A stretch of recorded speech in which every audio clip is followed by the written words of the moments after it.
Breaking news today that shows the Harris campaign's momentum is not just perception. It is having a real impact, and not just on the amount and intensity of Donald Trump's temper tantrums, but on voters. Polls are out today with some absolutely stunning numbers, and I'm going to show those results in just a second.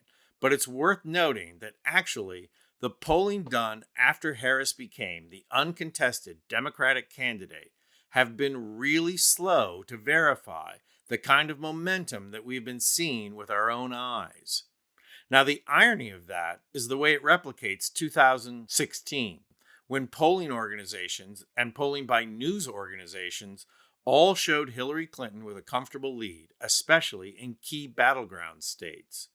Meanwhile, reporters on the ground covering Trump rallies were calling into their editors and saying, hey, there's something going on here. You've never seen these kinds of numbers, and you've never seen this kind of enthusiasm. I don't think our numbers are right. Well, it ain't 2016 anymore for Trump, that's for sure. Let's just take a look at numbers and enthusiasm at recent campaign rallies. Let's do it, Philly! Hey! 1, 2, 3, go! Bitch! Hey! This is a side-by-side comparison of the same arena. Trump's campaign, low enthusiasm, low numbers. Kamala's campaign, arena filled to the rafters and rocking it. And how about the turnout this morning for a J.D. Vance rally? Look at this. There are literally more reporters than people. Compare that to the crowd lining up for Harris Walz in Eau Claire, Wisconsin, the day after Harris announced Tim Walz as running mate and appeared with him in Pennsylvania. And yes, these are Packers fans lining up to see a Vikings fan. You won't have to worry about any more heat waves. Hell has officially frozen over. And here's the other thing about the polls.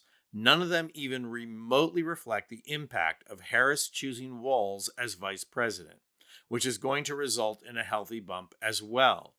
And speaking of bumps, despite what they consider to be a triumphant convention in Milwaukee, the Trump campaign received no bump in the polls from that convention. That is a first in American politics and reflects the low enthusiasm of the electorate for this campaign. But if you think it couldn't get any worse, Trump's choice of Veep has done nothing to help in the polls either. From Catgate to Sofagate to Bad Eyeliner Gate to My Wife Is Not a White Woman Gate, Vance has done nothing but be a drag on this ticket. His impact on the numbers has been, in the words of Bruce Springsteen, Meanwhile, according to a new NPR PBS Marist poll released Tuesday, Harris has made significant strides with independent voters.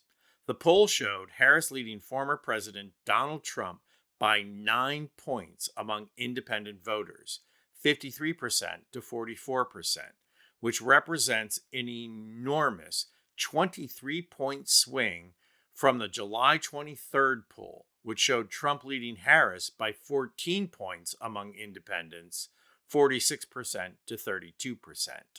That kind of swing is virtually unheard of in politics. Having that kind of lead with independent voters is basically game over. But it's not the only good news for Harris.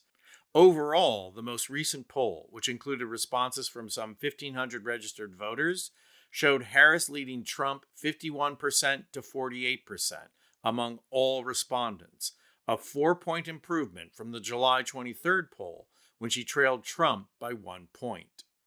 Polls also show that Harris now leads by 13 points with women, 55% to 42%.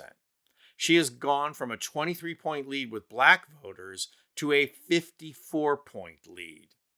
But not to worry, Trump. Once those Indian voters find out that Kamala has been calling herself black, I'm sure they will come flocking back to your candidacy. Yeah, no. Another demographic. Harris is leading Trump by 11 points with baby boomers, 55% to 44%, and they are one of the largest voting blocs in the country.